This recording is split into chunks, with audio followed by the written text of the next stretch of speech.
स्वागत है आप सभी का SSCN न्यूज के इस बुलेटिन में। आइए सबसे पहले नजर डालते हैं आज की सुर्खियों पर।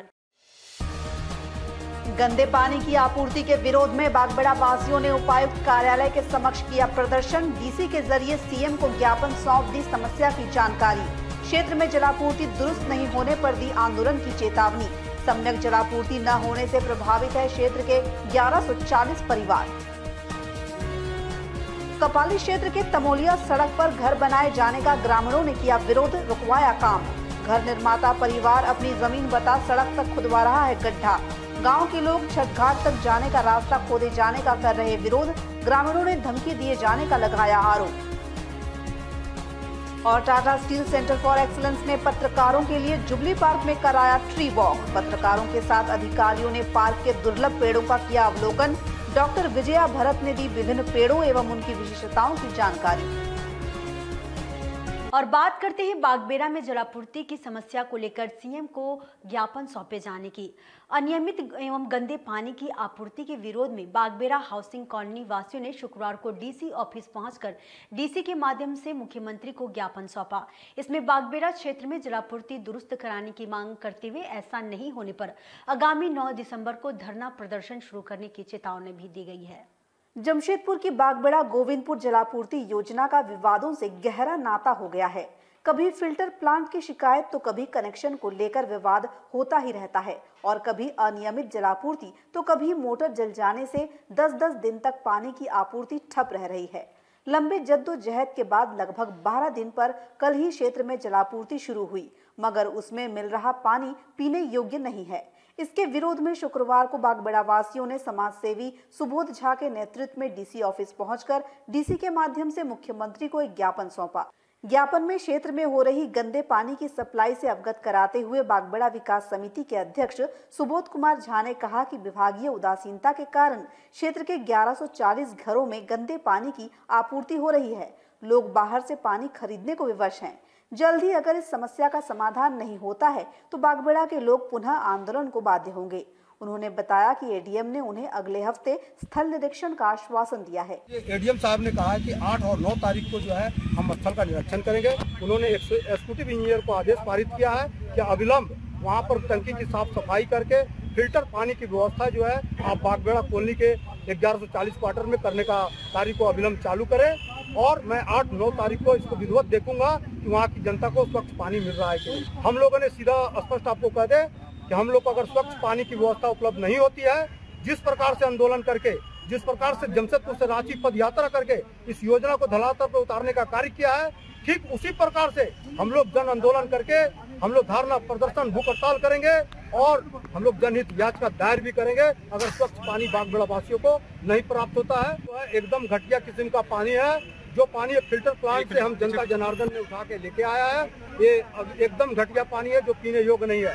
वहाँ की जनता प्रत्येक दिन 100 रुपया का जो है बोतल खरीदती है और अपने परिवार और अपने बाल बच्चे को पानी पिलाने का कार्य कर रही है। और हम लोग इस मामले को लेकर अब हम लोग कुछ नहीं जानते हैं। हम लोग एकदम एक पल ने निर्णय लिया है कि जब तक स्वच्छ पानी नहीं मिलेगा हम लोग अनिश्चितकालीन धरना प्रदर्शन भूख हड़ताल करने को बाध्य होंगे। और बात करते हैं तमोलिया के गौरी गांव में सड़क पर घर बनाने के हो रहे विरोध की। सरायकेला खरसावां जिले के कपाली स्थित तमोलिया गौरी गांव से छठ घाट जाने वाली सड़क पर घर बनाए जाने का विरोध करते हुए स्थानीय लोगों ने काम रुकवा दिया। इसको लेकर ग्रामीणों एवं मकान बनवा रहे परिवार के बीच काफी देर तक हंगामा भी चला। ग्रामीण सड़क पर घर बनने देने को तैयार नहीं है। बता दें कि तमोलिया के गौरी गांव की मुख्य सड़क के किनारे सोनू सिंह का घर बन रहा है। इसमें निर्माता द्वारा सड़क तक गड्ढा खोदा जा रहा है। उनका कहना है कि भूमाफी में जहां तक उनकी जमीन आई है वे वहीं तक घर बनवा रहे हैं। वहीं विरोध कर रहे ग्रामीणों का कहना है कि वर्षों पूर्व वहां सड़क बनी तब किसी ने उसका विरोध नहीं किया, लेकिन अब सड़क तक अपनी जमीन बताकर वहां घर बनवाया जा रहा है, जिसका वे विरोध कर रहे हैं।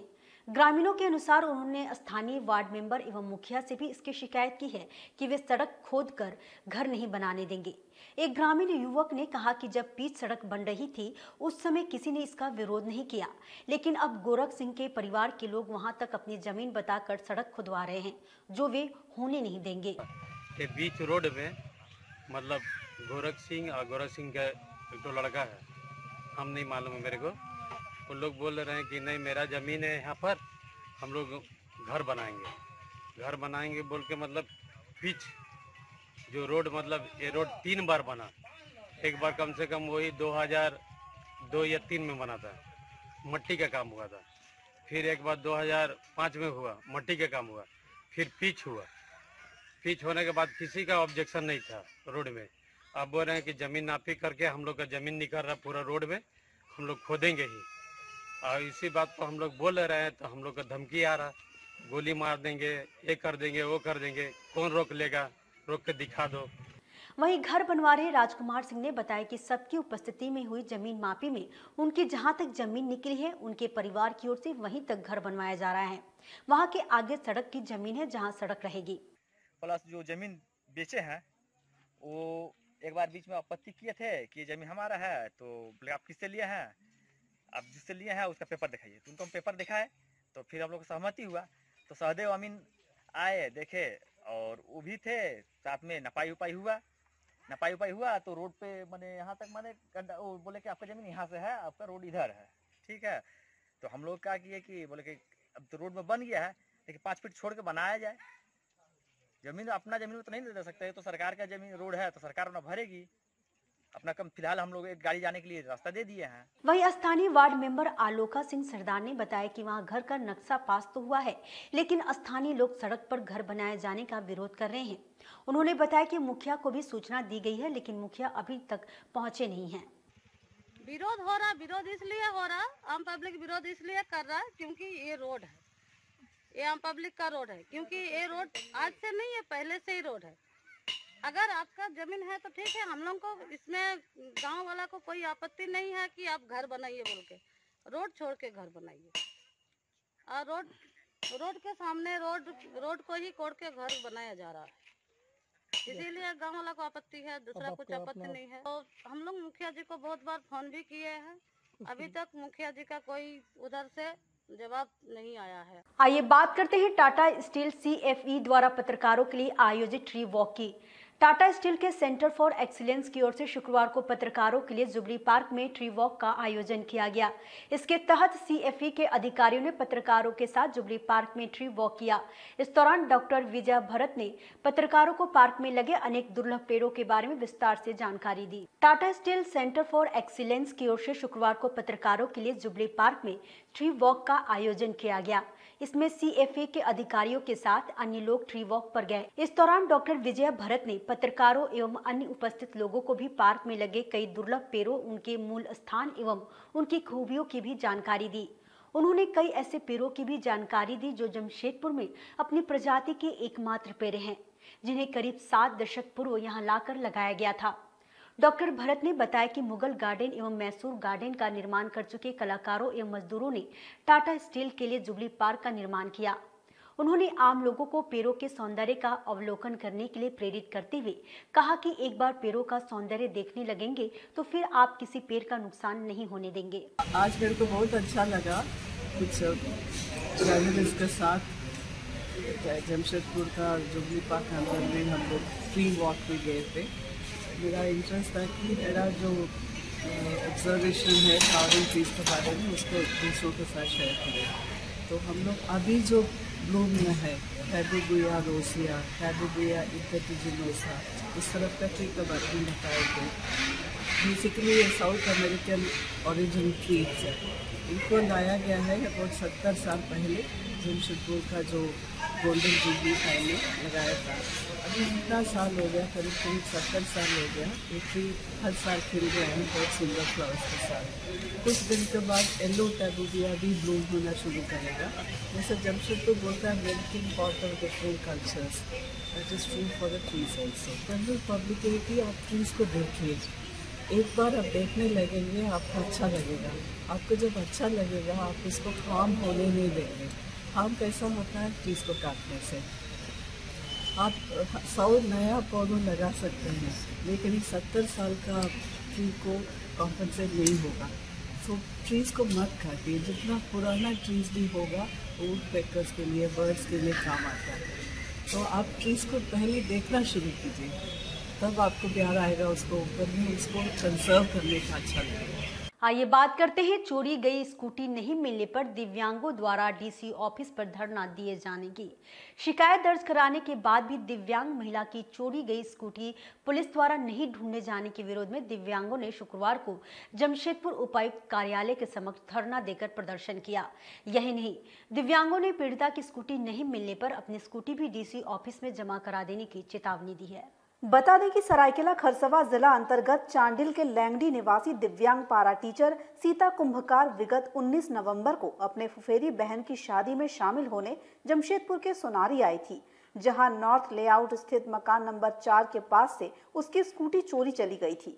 इस संबंध में सीता ने सोनारी थाना में शिकायत भी दर्ज कराई, लेकिन सीता के अनुसार बार बार आग्रह के बाद भी सोनारी पुलिस उसकी स्कूटी ढूंढने में कोई दिलचस्पी नहीं दिखा रही है। पुलिस के इस रवैये के विरोध में सीता कुंभकार के साथ शहर के अन्य दिव्यांगों ने भी जमशेदपुर उपायुक्त कार्यालय के समक्ष धरना देकर प्रदर्शन किया और डीसी को ज्ञापन सौंपकर सीता कुंभकार की स्कूटी शीघ्र वापस दिलाए जाने की मांग की। झारखंड दिव्यांग संघ के पदाधिकारी दीपक कुमार श्रीवास्तव ने कहा कि अगर सीता कुंभकार के साथ न्याय नहीं होता है तो जिले के तमाम दिव्यांग अपनी स्कूटी लाकर डीसी ऑफिस में जमा करा देंगे और अपनी स्कूटी वे फिर तभी लेकर जाएंगे जब सीता को उसकी स्कूटी मिल जाएगी। लेकिन आज विडम्बना ये है कि दिवस के दिन हम लोग आज धरना प्रदर्शन करने बैठे हुए हैं। धरना प्रदर्शन करने का कारण क्या है कि एक दिव्यांग महिला जो पारा टीचर है, उनका जो है स्कूटी जो है सोनारी से चोरी हो गया उनके घर से, लेकिन जिला प्रशासन, थाना प्रभारी कोई भी इस पर जो है दिलचस्पी नहीं लिया कि ये गाड़ी जो है खोज कर दे। क्योंकि आपको भी मालूम है कि थाना प्रभारी और एसआई लोग जितने हैं उनके चोट के साथ साठगांठ रहता है कि जो भी गाड़ी बिक्री होगा उसका परसेंटेज थाना में पहुँचता है। इसीलिए जो है थाना प्रभारी इस गाड़ी को खोजने का इच्छुक नहीं हुए। तो आज जो हम लोग धरना दे रहे हैं, डीसी साहब को ज्ञापन दे रहे हैं कि डिमांड कर रहे हैं कि हमारा जो गाड़ी जो है इस महिला को या तो खोज कर दिया जाए, नहीं तो आप जो है एक नए गाड़ी का व्यवस्था कीजिए। आपको एक हफ्ता के अंदर गाड़ी दिया जाए, नहीं तो हम लोग जो है अपने अभी जो दिव्यांग गाड़ी चला रहे हैं एक हफ्ता के अंदर जो है डीसी ऑफिस में लाकर डीसी साहब को सुपुर्द कर देंगे कि इसको भी रखिए और अपने साथियों को भेजिए। आइए बात करते हैं भाजपा नेताओं के सरकार पर संसाधनों की लूट के लगाए आरोप की। भारतीय जनता पार्टी ने राज्य में खनिज संपदा के हो रहे अवैध दोहन पर रोक लगाए जाने की मांग की है। जमशेदपुर के पार्टी नेताओं ने शुक्रवार को उपायुक्त कार्यालय पहुंचकर उन्हें इस संबंध में एक ज्ञापन सौंपा। वर्तमान झारखंड सरकार में राज्य के प्राकृतिक संसाधनों की लगातार बर्बादी होने का आरोप लगाते हुए बीजेपी नेताओं ने अपनी भड़ास निकाली है। पूर्व प्रदेश अध्यक्ष डॉक्टर दिनेशानंद गोस्वामी के नेतृत्व में बीजेपी नेताओं ने झारखंड सरकार पर दोहरी नीति लागू करने का आरोप लगाते हुए सरकार पर गरीब जनता के लिए अलग एवं धनी लोगों के लिए कोई और नियम बनाने का आरोप लगाया है। उन्होंने कहा कि गरीब जनता के बालू उठाव करने पर प्रतिबंध है, जबकि बड़े लोग स्वर्णरेखा नदी से धड़ल्ले से बालू का उठाव कर रहे हैं, लेकिन उनसे कोई पूछने वाला भी नहीं है। जंगल को काटकर बंगाल में लकड़ियों की तस्करी की जा रही है, उस पर सरकार की नजर नहीं जा रही है। इसको लेकर भाजपा नेताओं ने शुक्रवार को उपायुक्त कार्यालय पहुंचकर उनसे इस संबंध में शिकायत की। मौके पर बीजेपी नेता सह पूर्व विधायक मेनका सरदार, जिलाध्यक्ष गुंजन यादव, घाटशिला के पूर्व विधायक लक्ष्मण टुड्डू मुख्य रूप से उपस्थित थे। डॉक्टर दिनेशानंद गोस्वामी ने बताया कि राज्य में प्राकृतिक संसाधनों की मची लूट के संबंध में उपायुक्त को प्रमाण के साथ जानकारी दी है, जिनको लेकर विभागीय अधिकारी मौन साधे हुए हैं। देखिए, गठबंधन की सरकार बनने के बाद राज्य में प्राकृतिक संसाधनों की लूट जारी है। स्वर्णरेखा नदी से अवैध उत्खनन बालू का हो रहा है और उसकी तस्करी हो रही है। एक तरफ गरीब व्यक्ति जब अपना घर बनाने के लिए ट्रैक्टर से बालू निकालता है, उस पर ट्रैक्टर जब्त किए जाते हैं थाने में, और दूसरी तरफ हाईवा से जमशेदपुर, रांची और हजारीबाग बालू की तस्करी होती है। उस पर थानेदार और माइनिंग विभाग मौन साधी है। पिछले कई महीनों से बालू का अवैध उत्खनन हो रहा है, लेकिन माइनिंग विभाग को कोई मतलब नहीं। वहीं लकड़ियों का जंगल कटते जा रहे हैं। हमने फोटो आज दिया है डीसी साहब को। आज जंगल कटे जा रहे हैं। बंगाल के लकड़ी तस्कर आकर के लकड़ी यहाँ से ले जा रहे हैं। हम लोगों ने उपायुक्त महोदय से कहा है कि प्राकृतिक संसाधन और जंगल की कटाई को सरकार रोके। और बात करते हैं जयंती पर डॉक्टर राजेंद्र प्रसाद की प्रतिमा के हुए अनावरण की। जमशेदपुर के गोलमुरी स्थित राजेंद्र भवन में शुक्रवार को देश के प्रथम राष्ट्रपति देश रत्न स्वर्गीय डॉक्टर राजेंद्र प्रसाद की जयंती मनाई गई। इस अवसर पर परिसर में डॉक्टर राजेंद्र प्रसाद की प्रतिमा का अनावरण भी किया गया। इस अवसर पर जमशेदपुर पूर्व के विधायक सरयू राय, समेत अनेक गणमान्य लोग उपस्थित रहे। डॉक्टर राजेंद्र प्रसाद स्मारक ट्रस्ट की ओर से गोलमुरी स्थित राजेंद्र भवन में देश रत्न डॉक्टर राजेंद्र प्रसाद की प्रतिमा स्थापित की गई है। शुक्रवार को डॉक्टर राजेंद्र प्रसाद की जयंती के अवसर पर उनकी प्रतिमा का अनावरण किया गया। इस अवसर पर ट्रस्ट के लोगों के साथ क्षेत्र के विधायक सरयू राय भी मौजूद रहे एवं सभी ने मिलकर प्रतिमा का अनावरण करने के बाद प्रतिमा पर माल्यार्पण कर उन्हें श्रद्धांजलि अर्पित की।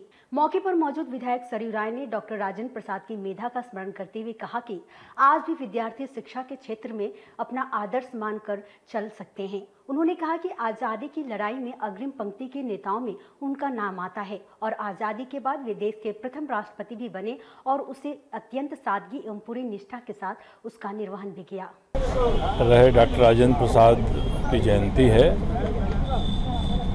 और देश में आज़ादी की लड़ाई के समय अपना सर्वस्व न्यौछावर करके कुछ लोगों ने देश को आज़ाद कराने की चुनौती स्वीकार किया था। उसमें राजेंद्र बाबू का नाम प्रथम श्रेणी में है।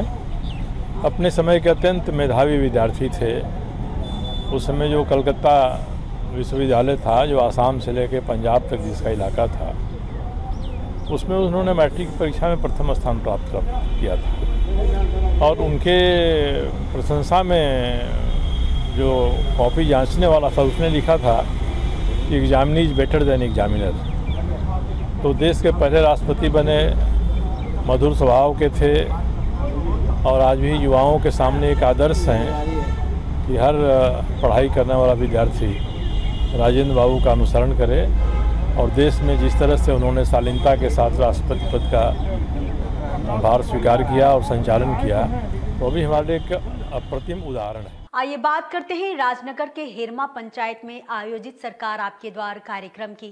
सरायकेला खरसुआ जिले के राजनगर प्रखंड अंतर्गत हेरमा में सरकार आपके द्वार कार्यक्रम का आयोजन किया गया। इसमें परिवहन मंत्री चंपई सोरेन के साथ जिले के उपायुक्त समेत अन्य पदाधिकारियों ने भी शिरकत की।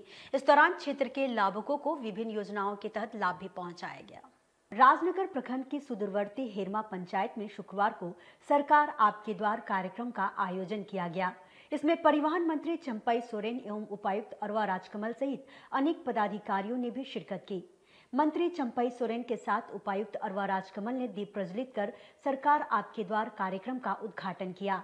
इसके बाद पंचायत क्षेत्र के ग्रामीणों में विभिन्न योजनाओं के तहत परिसंपत्तियों का वितरण किया गया। कार्यक्रम में DC Arwa Rajkamal, DDC Praveen Kumar Gagrai, BDO, CO, मुखिया, पंचायत सेवक, रोजगार सेवक आदि भी उपस्थित रहे। मंत्री चंपई सोरेन ने इस अवसर पर कहा कि पंचायत क्षेत्र के लोगों को विगत कई दशकों से किसी सरकारी योजना का लाभ नहीं मिल पाया था। वहीं आज हेमंत सरकार की पहल से डूब क्षेत्र में भी विकास के कार्य प्रगति पर है। उन्होंने कहा कि सरकार आपके द्वार कार्यक्रम के तहत लाभुकों को सीधा लाभ पहुंचाया जा रहा है। उपायुक्त अरवा राजकमल ने सरकार आपके द्वार कार्यक्रम की जानकारी देते हुए इस दौरान क्षेत्र के लाभुकों के बीच विभिन्न योजनाओं के तहत पहुंचाए जा रहे लाभों की भी जानकारी दी। मुझे उम्मीद है कि शाम 4 बजे तक 600-700 तक यहाँ से जो ग्रामीण जो हैं वो आएंगे। अभी वैक्सीनेशन का भी कार्यक्रम लगातार चल रहा है। अभी बीडीओ ने सूचना दिया कि नया पेंशन जो लक्ष्य जो हटा के सरकार ने यूनिवर्सलाइज कर दिया है, तो इसके तहत अभी 35 हम लोगों का आवेदन आया है, तो 30 ऑन द स्पॉट सैंक्शन भी हो गया है। और अभी तो मैं सभी जिलावासियों से अनुरोध करता हूं कि सर्वजन पेंशन योजना के तहत यदि आपका उम्र भी यदि गलत है आधार कार्ड में, तो ऑन द स्पॉट आपको वोटर कार्ड के माध्यम से हम लोग आपका एज चेंज करके जल्दी से जल्दी आपको पेंशन योजना स्वीकृत करने के लिए हम लोग एक स्ट्रैटेजी बना के जिलावासियों को इसका लाभ दे रहा है। तो उम्मीद करके आप लोग ज़रूर इस कैंप्स में आए। ऐसा नहीं कि कैंप के बाद आप आवेदन नहीं दे सकते हैं। यदि किसी कारणवश यदि कोई ग्रामीण नहीं दे सकते हैं आवेदन, तो लगातार ये योजना है। ऐसा नहीं है कि जिस दिन आपके पंचायत में कैंप होगा केवल उसी दिन देना है, लेकिन उसी दिन आप देने से ऑन द स्पॉट आपको तुरंत पेंशन सैंक्शन होने की संभावना रहती है। 30,000 से ऊपर की संख्या में हम लोगों का आवेदन आया है। उसमें 13,000 से ऊपर आवेदन निष्पादित भी हुए हैं। करूँगा इससे बढ़ चढ़कर जिलावासी इसमें पार्टिसिपेट करेंगे और अपने ही नहीं अपने गांव में भी अगर कोई सरकारी योजना से छूटे हुए हैं तो उनको भी इस कार्यक्रम के माध्यम से सरकारी योजनाओं से जोड़ने का कार्य करेंगे। आज के इस बुलेटिन में बस इतना ही। हम फिर हाजिर होंगे कुछ और नई खबरों के साथ। तब तक के लिए SSCN न्यूज की पूरी टीम की ओर से मुझे दीजिए इजाजत। नमस्कार।